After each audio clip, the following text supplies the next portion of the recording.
فأنا ناصح لإخواني بالصدع بالحق تبيض وجوههم. السكوت في مسألة الحزبية يضرها، فاصدع بما تؤمر وأعرض عن المشركين. سلامي على دماج ورجالها والشيخ يحيى ودار العلم يا سعد بانيها. بسم الله الرحمن الرحيم. الحمد لله نحمده ونستعينه ونستغفره ونعوذ بالله من شرور انفسنا وسيئات اعمالنا. من يهده الله فهو المهتدي ومن يضلل فلن تجد له وليا مرشدا. أشهد أن لا إله إلا الله وحده لا شريك له وأشهد أن محمدا عبده ورسوله صلى الله عليه وعلى آله وصحبه ومن تبعه بإحسان إلى يوم الدين. أما بعد. Ikhwanul kiram wa afatil karimat, akramani wa akramakumullah. Kita melanjutkan kajian rutinitas kita pada malam yang berbahagia ini dari kitab Tauhid alladzi huwa haqqullahi 'ala al-'abid.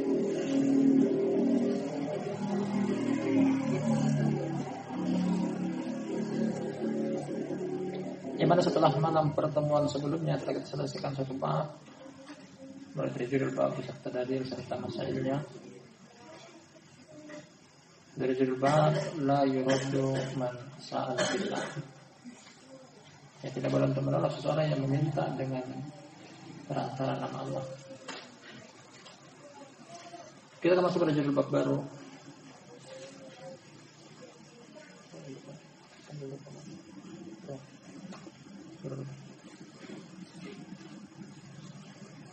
Judul bab baru kata penulis bab al-khamis wal khamsun, bab yang ke-55.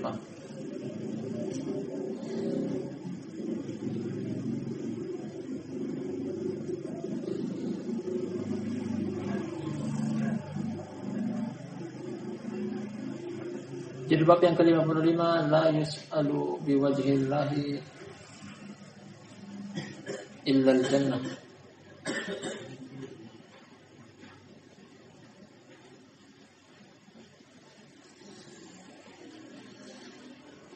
Bab yang ke-55 berbunyi tidak diminta dengan perantara wajah Allah kecuali surga.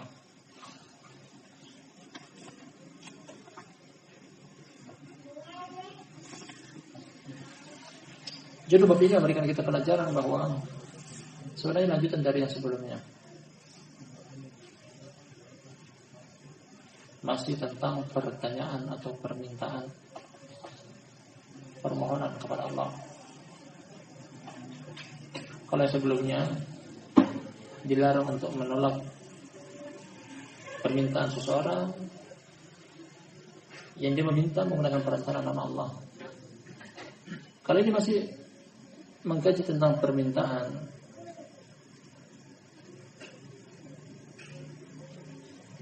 dengan menyebab bahwasanya tidak boleh meminta dengan perantara wajah Allah kecuali surga. Ada dua makna yang mendasar di sini.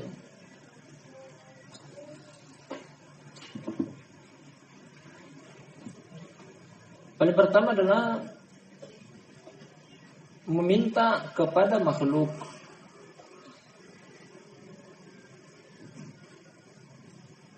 dengan perantara wajah Allah. Ini pertama. Bentuk larangan pertama adalah meminta kepada makhluk. Kemudian makna yang kedua dari bentuk larangan di sini adalah meskipun minta kepada Allah dengan perantara wajah Allah, tidak boleh pada perkara-perkara yang sepele dari perkara duniawiyah. Hendaknya meminta dengan perantara wajah Allah perkara ukhrawiyah, seperti minta dimasukkan ke dalam surga atau diselamatkan dari neraka dan sesuai. Dan dua-duanya memiliki sisi pembenaran. Tidak boleh meminta dengan perantara wajah Allah kepada makhluk, atau tidak boleh meminta kepada Allah Subhanahu wa taala dengan perantara wajah Allah pada perkara duniawiya. Dan dua-duanya memiliki sisi pembenaran. Kemudian satu hal lagi sebelum kita baca dalilnya, yang terkandung dari makna judul bab ini, yang kita akan sangkut pautkan dengan kitab tauhid secara garis besar. Ini termasuk salah satu di antara tawassul yang diperbolehkan. Tawassul artinya adalah meminta kepada Allah Subhanahu wa taala, memohon kepada Allah Subhanahu wa taala dengan perantara. Ada 3 jenis tawassul yang disyariatkan, dan ini salah satu di antaranya. Tawassul jenis pertama adalah meminta kepada Allah dengan perantara nama dan sifat-sifatnya. Kita lagi, tawassul jenis yang pertama adalah meminta kepada Allah dari perkara apapun itu dengan perantara nama dan sifatnya. Meminta untuk diberikan rezeki dengan perantara nama Allah Ar-Razik atau Ar-Razzaq. Allahumma ya Razzaq urzuqni. Wahai Zat yang maha memberikan rezeki, berilah aku rezeki. Nah, ini meminta atau berdoa dengan nama perantara nama Allah. Paling terkadang dalam judul bab ini biwajhillah, dengan wajah Allah, sifat di antara sifat-sifat Allah Subhanahu wa taala. Sifat dzatiyah. Allah memiliki wajah, akan datang nanti pada masa ini akan kita dapati penetapan wajah bagi Allah Tabaraka wa taala. Nah, dan ini boleh, bahkan disyaratkan. Kemudian tawassul jenis yang kedua adalah bertawassul kepada Allah, yang melakukan pendekatan diri kepada Allah Subhanahu wa taala dengan perantara amalan soleh. Dengan perantara amalan soleh. Seseorang pernah melakukan amalan yang dia ikhlas serta mutaba'ah di dalamnya. Lalu dengan perantara amalan soleh tersebut dia meminta dan memohon kepada Allah. Seperti hadis 3 orang yang terperangkap di dalam gua di lereng bukit. Kemudian tawassul jenis yang ketiga adalah tawassul pendekatan diri kepada Allah Subhanahu wa taala, meminta dan memohon kepada Allah dengan perantara orang doa orang soleh yang hadir dan hidup. Nah,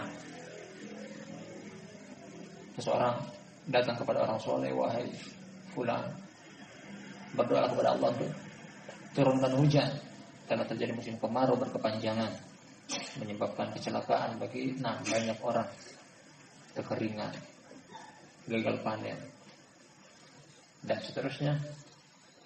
Dengan perantara doa orang soleh pun boleh untuk tawassul. Dan ini 3 jenis tawassul. Dan salah satu di antara tawassul dan 3 jenis tawassul tersebut terkandung dalam makna judul bab ini. Dan boleh. Hanya saja berkaitan dengan permintaan dengan tawassul akan wajah Allah Subhanahu wa taala tidak diperbolehkan kecuali pada perkara ukhrawiyah. Seperti minta untuk dimasukkan ke dalam surga atau diselamatkan dari api neraka. Pada perkara-perkara duniawiyah hendaknya jangan. Karena dari sisi mana? Sama dengan yang sebelumnya, bahwasanya ketika nama Allah, sifat Allah hendaknya diagungkan, dimuliakan, ditinggikan dan dihargai. Nah, karena wajah Allah Subhanahu wa taala adalah sesuatu yang agung. Bahkan satu sifat ini saja Allah Subhanahu wa taala menjelaskan tentang kekekalan Allah Subhanahu wa taala diungkapkan dengan wajah. Kekekalan, keabadian, tidak ada kefanaan. Wujud Allah Subhanahu wa taala diungkapkan dengan satu sifat zatiyah Allah ini, yakni wajah. Kata Allah Subhanahu wa taala, kullu man 'alaiha fan wa yabqa wajhu rabbika dzul jalali wal ikram. Segala sesuatu yang di alam semesta akan sirna, punah, binasa, hilang, raib dan seterusnya. Kecuali dzul wa yabqa wajhu rabbika dzul jalali wal ikram. Hanya yang tersisa adalah wajah Rabb engkau yang mulia. Nah, penyebutan tentang wajah di sini diinginkan oleh seluruh wujud Allah Subhanahu wa taala. Wa illa di sana ada sifat zati Allah yang lainnya. Ada tangan, ada mata, ada kaki, ada betis, sebagaimana telinga. Makanya penyebutan wajah Allah Subhanahu wa taala sesuatu yang agung, hendaknya tidak meminta kepada Allah dengan perantara atau bertawassul dengan wajah Allah kecuali sesuatu pun yang agung. Ketika minta perkara dunia, ya Allah, aku minta kepada Engkau dengan perantara wajah Engkau berikan aku dari perbendaharaan duniawi. Dunia wa illa tidak ada apa-apanya di hadapan Allah Subhanahu wa taala. Ini dari sisi ini keterkaitan dengan kitab tauhid secara umum bahwasanya wajah Allah adalah sesuatu yang agung. Tidak ada meminta dengan perantara wajah Allah, bertawassul dengan wajah Allah kecuali pun pada sesuatu yang agung. Seperti perkara ukhrawiyah, dimasukkan ke dalam surga, diselamatkan dari neraka. Nah, kita akan baca dalilnya beberapa satu hadis dalam judul bab ini.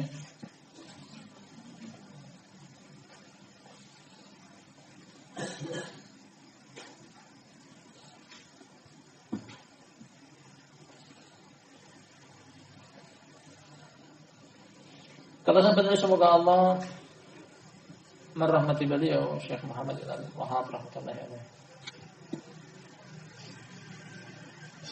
An Jabir radhiyallahu anhu qala, dari Jabir semoga Allah meridainya, dia berkata, Jabir bin Abdullah,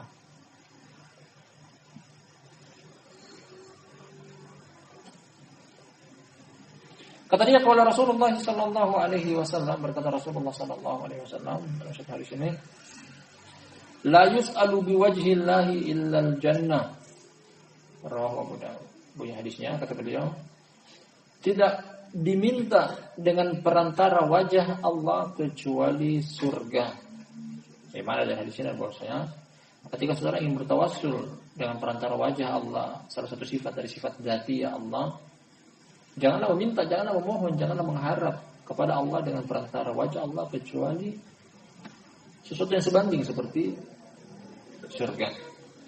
Adapun perkara duniawi, terlarang hal tersebut.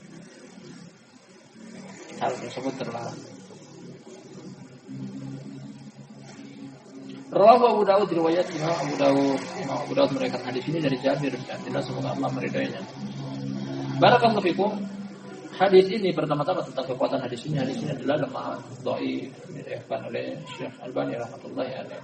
Kalau hadisnya lemah tidak boleh dijadikan sebagai hujjah atau landasan hukum. Hanya saja hadis ini dikuatkan dengan jalan yang lain. Hadis ini masih bisa terangkat kelemahannya dengan hadis yang lain. Datang hadis dari Abu Musa al-Asy'ari radhiyallahu anhu. Riwayat Imam Tabrani, demikian juga dihasankan hadisnya oleh Al-Iraqi dan Al-Munawi. Bunyi hadisnya, kata Nabi SAW, hadis Abu Musa al-Asy'ari, ma'unun man sa'ala biwajhillah wa mal'unun man su'ila biwajhillah biwajhihi man asailahu ma lam yas'al hajra. Bunyi hadisnya, kata Nabi SAW dari hadis Abu Musa al-Asy'ari radhiyallahu anhu, riwayat Imam Tabrani, terlaknat orang yang meminta dengan perantara wajah Allah. Terlaknat orang yang diminta kepada dia dengan perantara wajah Allah, kemudian dia tidak memberikan.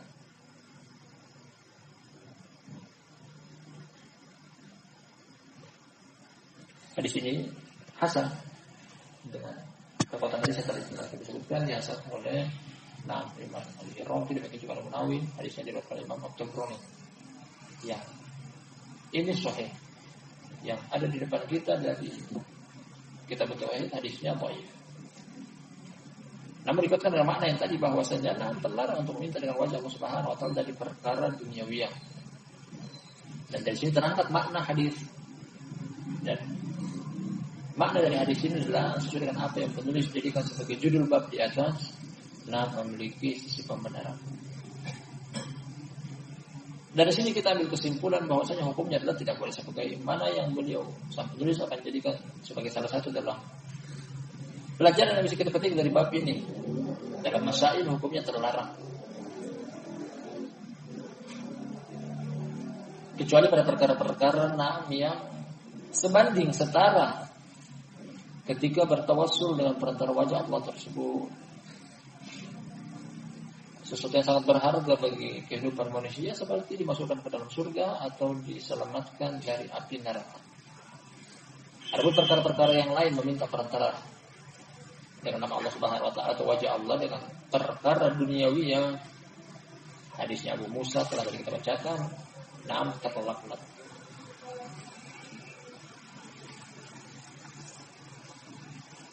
Kita baca masail yang hanya terdapat 2 masail dalam judul bab ini. Kata penulis semoga Allah merahmati beliau fihi masail. Ungkapan tentang pelajaran yang bisa kita petik dari judul bab beserta dalilnya. Al-ula yang pertama an-nahyu an ayyas'ala biwajhillahi illa ghayatul matalib. Larangan tentang apa? Meminta dengan perantara wajah Allah kecuali pada puncaknya keinginan pada perkara-perkara kebaikan. Ada meminta dengan perantara wajah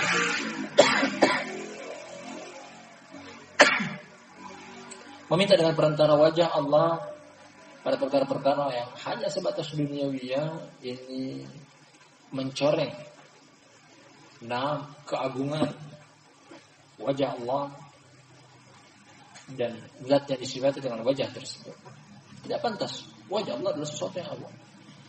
Bahkan kalau kita menilik tentang dalil dan nyata penyebutan tentang wajah Allah merupakan kenikmatan paling puncak di dalam surga.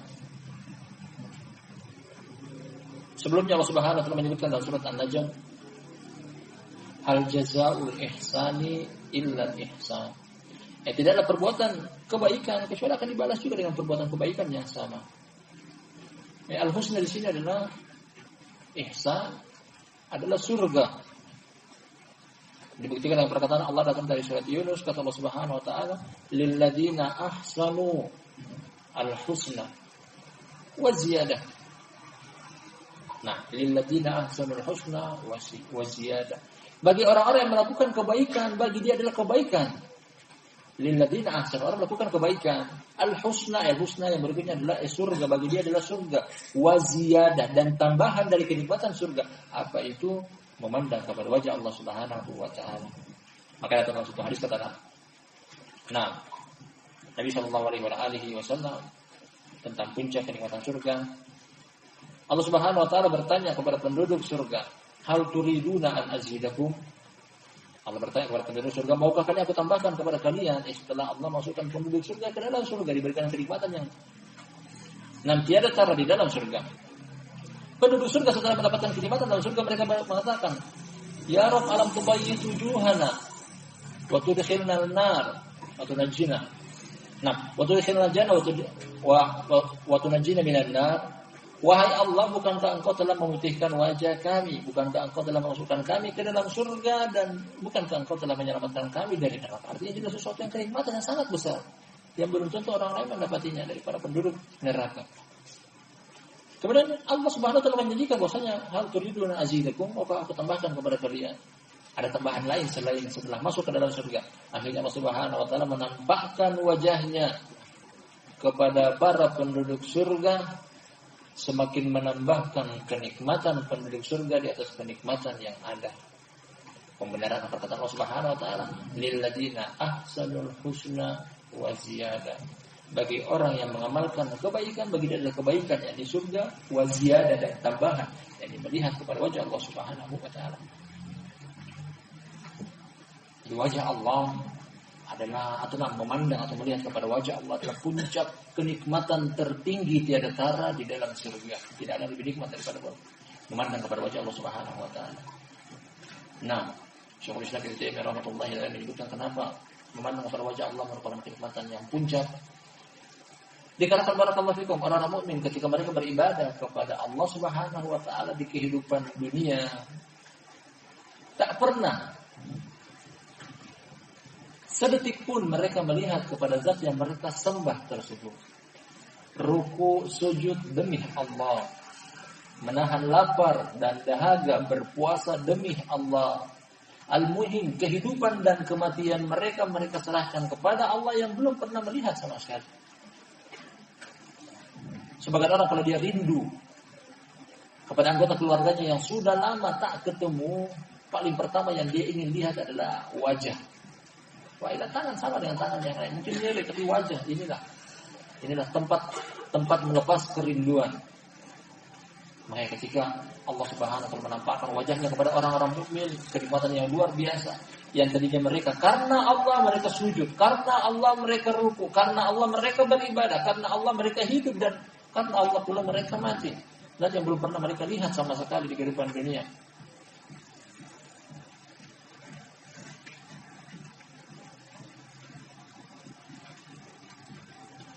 Nah, larangan untuk meminta dengan perantara wajah Allah kecuali pada perkara ukhrawiyah, seperti masuk ke dalam surga atau diselamatkan dari neraka.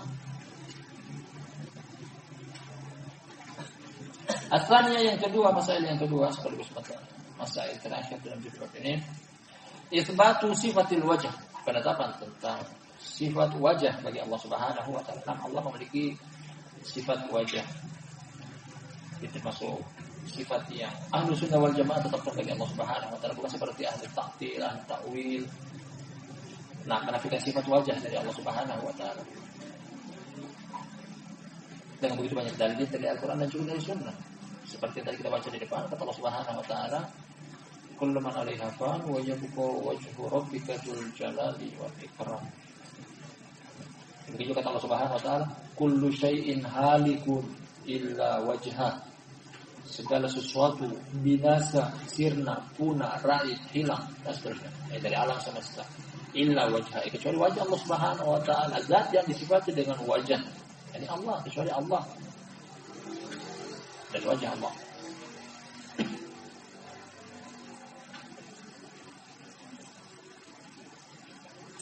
Dan ahlul batin sebenarnya mereka menafikan, mereka pun menentakwil bahwasanya dimaksud dengan sifat wajah di sini adalah Allah Subhanahu wa taala akan memberikan ganjaran pahala. Ganjaran pahala.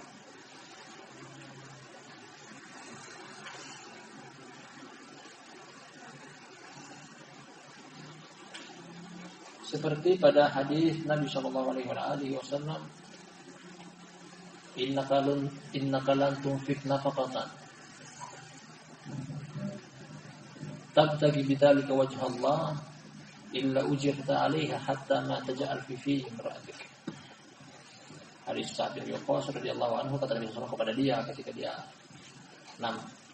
hampir meninggal dunia di kota Mekkah, tidaklah engkau menginfakkan sedikit pun dari harta engkau kepada anggota keluarga engkau mengharap wajah Allah, ya, itu adalah ikhlas, kecuali engkau akan diberikan pahala. Bahkan apa yang kau masukkan ke dalam mulut keluarga engkau, mulut istri engkau, yang tadinya cuma kita pikir adalah kewajiban seorang suami memberikan nafkah, wa illa mendapatkan pahala setiap makanan. Nah, kita masukkan ke dalam perut atau mulut keluarga kita, istri kita, anak kita, akan terhitung pahala di sisi Allah Subhanahu wa taala. Syahid adalah kata Nabi sallallahu alaihi wasallam, tabtagi bidzalika wajh Allah, engkau mengharap dengan nafkah tersebut wajah Allah. Dan coba mereka tampil bahwasanya kita di sini adalah maknanya ikhlas.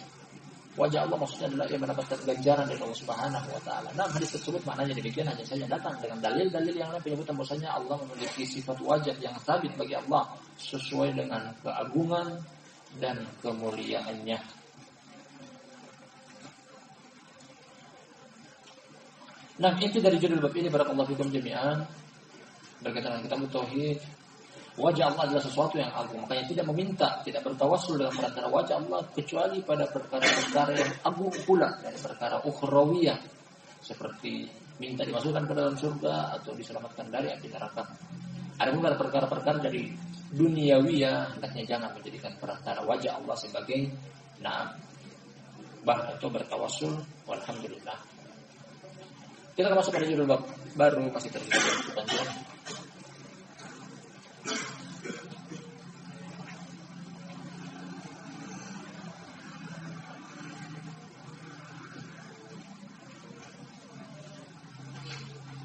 Berkata sebenarnya semoga Allah merahmati beliau.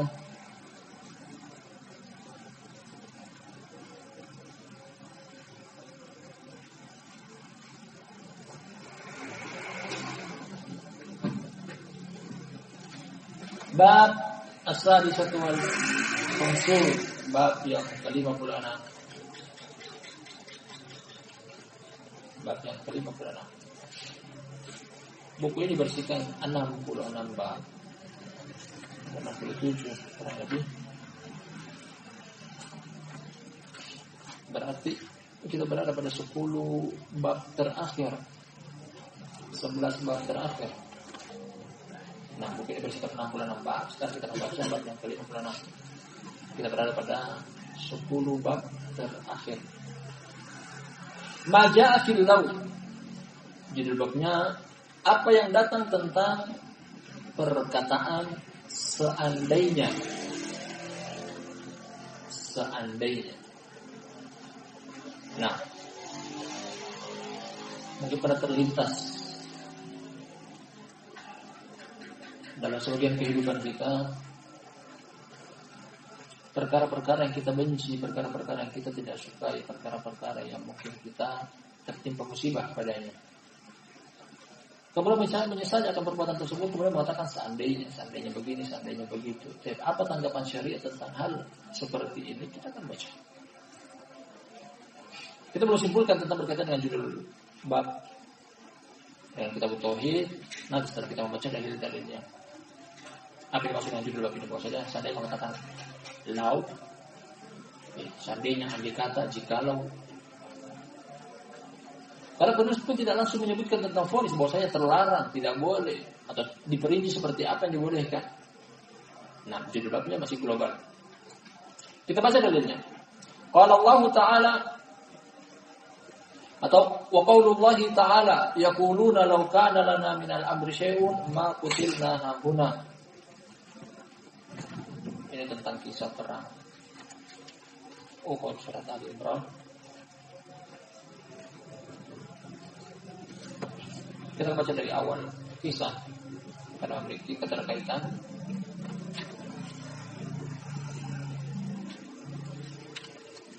Dimulai dari perkataan Allah Subhanahu wa Ta'ala.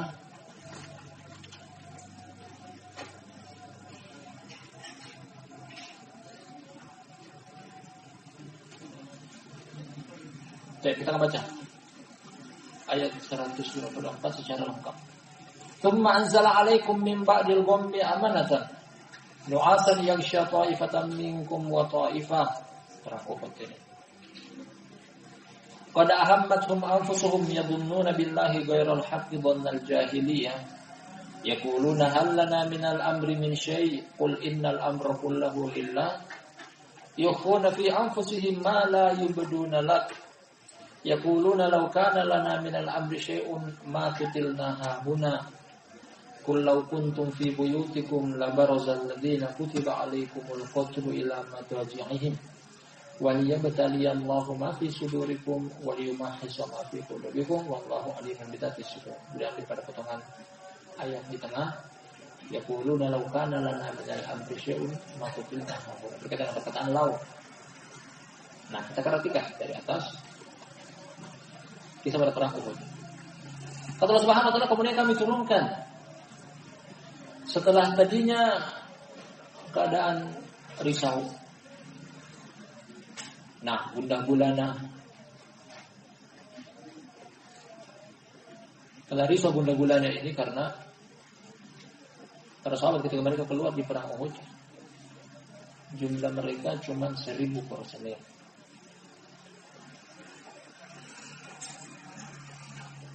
Sedangkan jumlah musuh 3.000. Artinya 1:3. Dari jumlah personil 1.000 tersebut di tengah jalan, ketika mendengar orang munafik, ketika mendengar bahwasanya jumlah pasukan orang-orang kufar Quraisy 3.000, mereka mengatakan bahwa kita tidak mungkin menang. Akhirnya sebagian mereka menggembosi yang lain. Akhirnya berkurang dari jumlah 1.000 tersebut 300 pulang. Dari sisi 700 mau menghadapi 3.000. Tak sebanyak.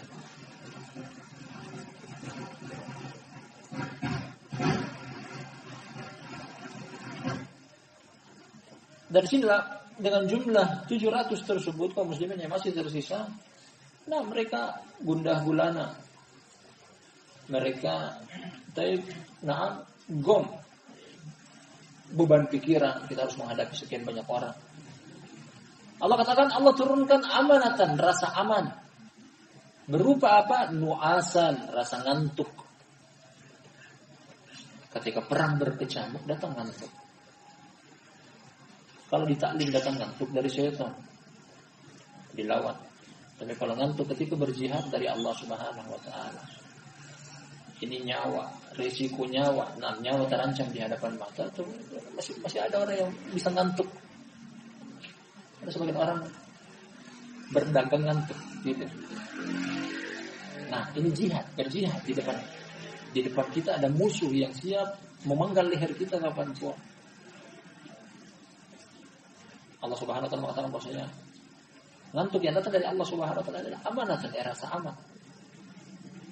Yang syataifatan minkum, yang menimpa pada sebagian orang di antara kalian, tidak seluruhnya dari seluruh pasukan, karena sebagian lagi ada yang munafik. Wa taifatun qad hammatum anfusuhum, sebagian yang lain yang orang munafik yang memang tujuan mereka adalah datang ke situ untuk mencari ghanimah, bukan untuk berperang. Litakuna kalimatullahi hiyal ulya, bukan dengan tujuan untuk meninggikan kalimat Allah Subhanahu wa taala. Yadununa billahi ghairil haqqi dhannal jahiliyah, mereka menyangka kepada Allah dengan persangkaan yang buruk, tanpa hak, tanpa kebenaran. Mereka menyangka bahwasanya Allah Subhanahu wa taala tidak mungkin memenangkan rasulnya. Nah, karena mereka melihat mereka 700 melawan 3.000. Hal yang mustahil. Oh, kata Allah Subhanahu wa taala, kam min fi'atin qalilatin walabat fi'atan katsiratan biidznillah. Nah, tidak jarang jumlah pasukan yang sedikit bisa mengalahkan jumlah pasukan yang banyak dengan apa? Biidznillah, dengan izin dari Allah. Kita masuk kepada apa yang beliau inginkan. Sang penulis yaquluna hal lana yaquluna hal lana minal amri min syai' qul innal amra kulluhu lillah. Mereka mengatakan orang munafik tadi. Nah, apakah kami bisa menentukan sesuatu perkara? Bisa mengambil satu perkara. Qul innal amra kulluhu lillah. Allah katakan kepada kita Muhammad SAW, katakanlah bahwasanya seluruh perkara adalah milik Allah. Kemenangan, kekalahan bukan di tangan kalian, di tangan Allah, milik Allah. Yukhfuna fi anfusihim ma la yubduna lak. Orang munafik ini, wahai Muhammad, mereka menyembunyikan apa yang ada dalam dada mereka, tidak dinampakkan kepada engkau. Jadi perkataan mereka menyelisihi isi hati mereka. Yang mereka katakan, yang mereka sembunyikan adalah yaquluna law kana lana minal amri min syai', ini dia, ma kutilna hakuna. Seandainya, orang munafik mengatakan dengan perkataan mereka ini, seandainya kami memiliki keputusan, seandainya didengar perkataan kami tadi untuk kembali, makutilna hahuna, niscaya kami tidak akan terbunuh di perang ini. Mengatakan lau, dengan tujuan apa? Untuk menolak syariat Allah, tidak menerima keputusan dan takdir Allah. Ini dia, dengan tujuan ini. Perkataan lau dengan tujuan untuk menolak takdir Allah, tidak menerima keputusan Allah. Makanya Allah Subhanahu wa taala mengatakan, nah, tadinya mereka sudah dalam keadaan genting. Jumlah mereka yang sangat sedikit, mereka terpaksa harus tinggal asalnya di hadapan mereka musuh yang sangat banyak. Mereka katakan, sudah di sini kita mati. Seandainya kami tidak ikut ke medan pertempuran, niscaya kami masih akan tetap hidup di kota Madinah dengan aman dan tenteram. Allah bantah mereka. Qul law kuntum fi buyutikum labarazal ladina kutiba alaihimul qatlu ila madajin. Bahkan seandainya kalian berada di dalam rumah-rumah kalian, di dalam kamar-kamar kalian, seandainya kalau Allah tetapkan kematian, kalian akan tetap mati meskipun di atas tempat tidur kalian. Jadi kematian bukan berarti kematian itu ada di Medan pertempuran saja di rumah tidak ada kematian. Nah, ini mereka mengatakan lau. Seandainya kami tidak ikut di perang Uhud, niscaya kami akan tetap hidup. Allah katakan kepada mereka bahwasanya seandainya pun kalian di tempat tidur, nah, kalau memang tiba ajalnya, ya akan mati. Ini yang beliau inginkan. Sang penulis inginkan kepada kita setelah kita baca dan terjemahkan tadi ayatnya, lau.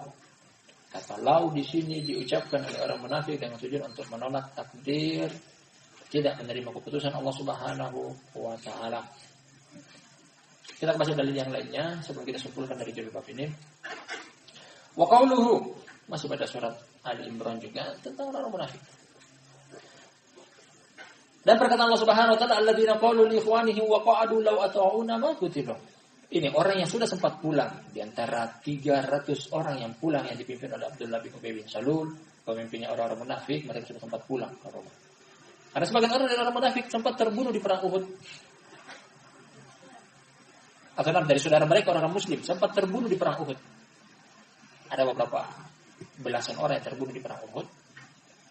Akhirnya orang munafik tadi mengatakan kepada saudara-saudara mereka dari orang-orang muslim yang sempat terbunuh, qalu li ikhwanihim wa qa'adu, orang-orang yang munafik yang tidak ikut di medan pertempuran, seandainya kalian taat kepada kami, tidak usah keluar.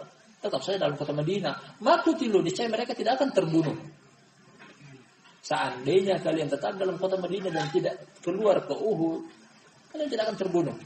Ini lagi penggunaan kata lau, seandainya.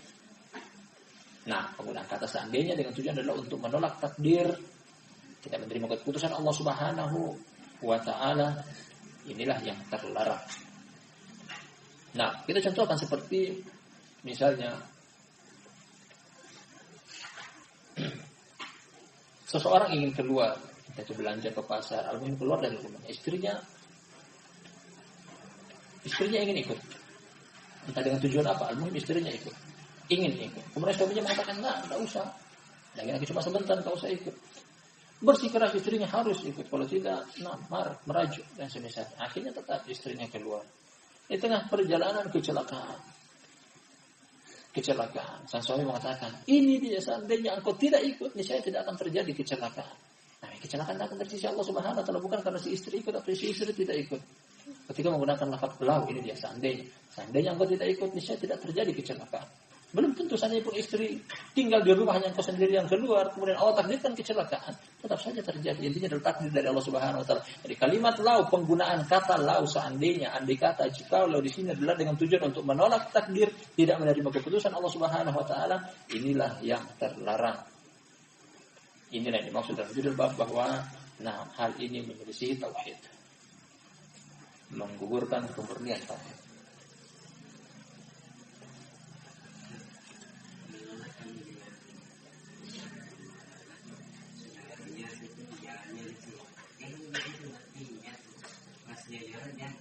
Nah, akan datang nanti solusinya, kita akan baca hadisnya. Sebagian orang tua katakan mampus kamu. Nah, kita akan baca 6 solusi dari Nabi SAW ketika terjadi hal semacam ini. Kata Allah disebutkan Allah rahmatullahi beliau Syekh Muhammad bin Abdul Wahhab rahmatullahi alaihi fi sahih. Nah, hadisnya sahih.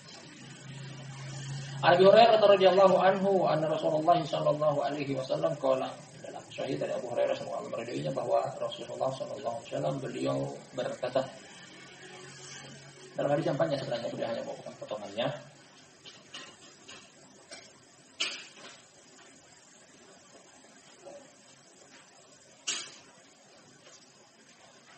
Kata beliau, ihris ala ma yanfa'uk.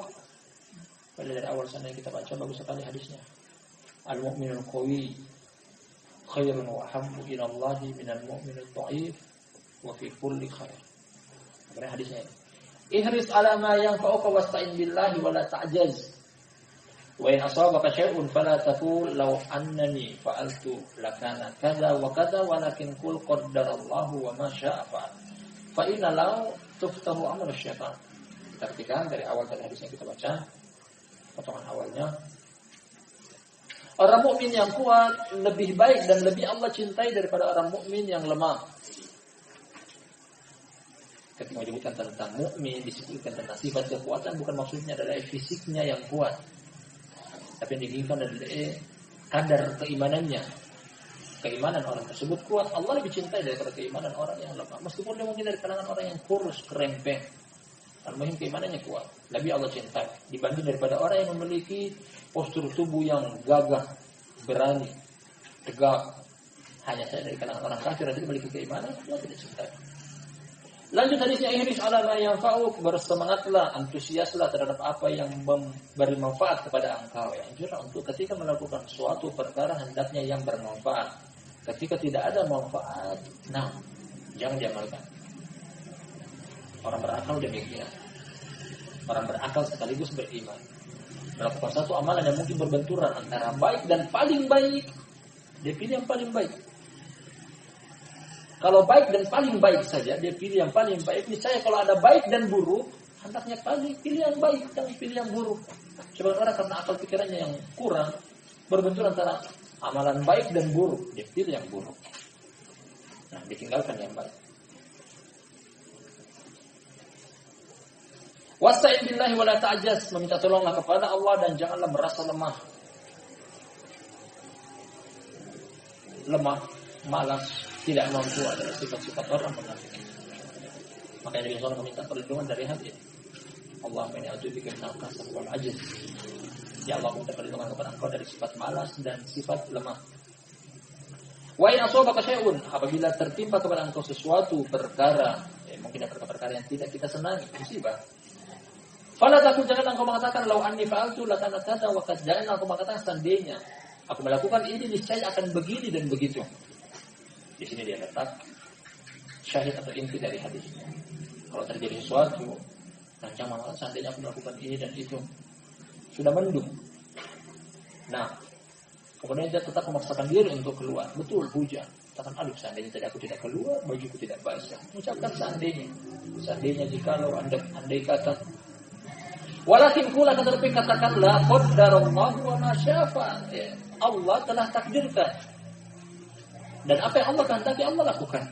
Ini lebih enak, lebih menenangkan, lebih dekat kepada menerima takdir dan tidak menolak keputusan Allah Subhanahu wa taala.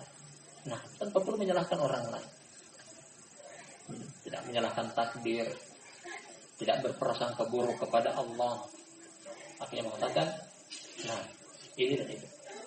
Fa inna Allah tuftahu amala syaitan, karena perkataan andai kata jikalau akan membuka amalan-amalan syaitan. Ketika mengatakan seandainya, akhirnya mulailah syaitan bermain di balik kata seandainya tersebut.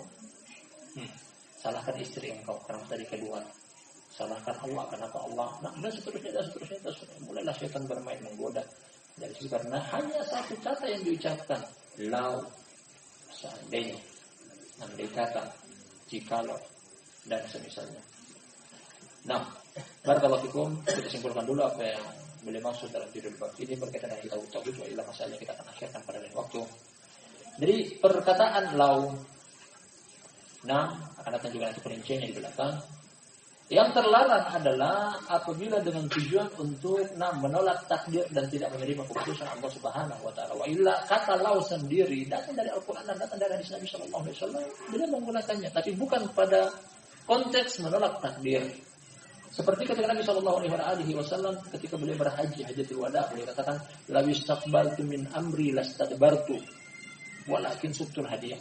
Ketika Nabi sallallahu alaihi wasallam berhaji dari kota Madinah, beliau telah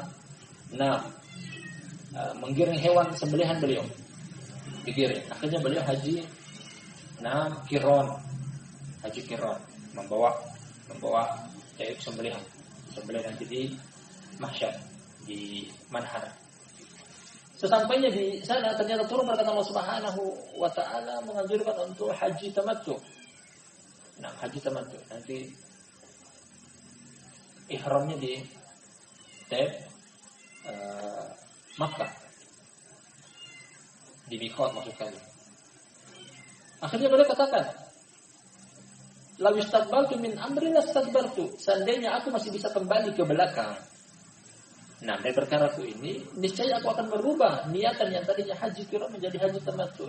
Artinya, karena beliau sudah ihram dari dari miqat Madinah yang Yalamlam, tidak boleh lagi tahallul kecuali nanti setelah selesai amalan haji. Nah, ini pakai ihram terus. Yang boleh katakan lebih gampang seandainya aku masih bisa kembali ke belakang, saya aku akan berubah niatku ini menjadi haji termasuk. Artinya umrah dulu, setelah selesai dari umrah kemudian tahallul, ihlam pakai pakaian halal. Kemudian tiba waktu musim haji tanggal 8. Nah, yang tarwiyah baru lanjutkan amalan ibadah haji. Dia belum mengatakan law. Dan itu bukan dengan tujuan untuk menolak syariat, bukan dengan tujuan untuk menolak takdir dan tidak menerima keputusan. Dan hal semacam ini kita dapati banyak dari hadis-hadis Nabi Sallallahu Alaihi Wasallam dan juga dalam Al-Quran. Karena kelanjutannya kita akan kaji pada pertemuan berikutnya dari masail yang akan datang. Wallahu taala bishawab. Kita tutup barakallahu fikum. Subhanakallahumma wa bihamdika asyhadu an la ilaha illa anta astaghfiruka wa atubu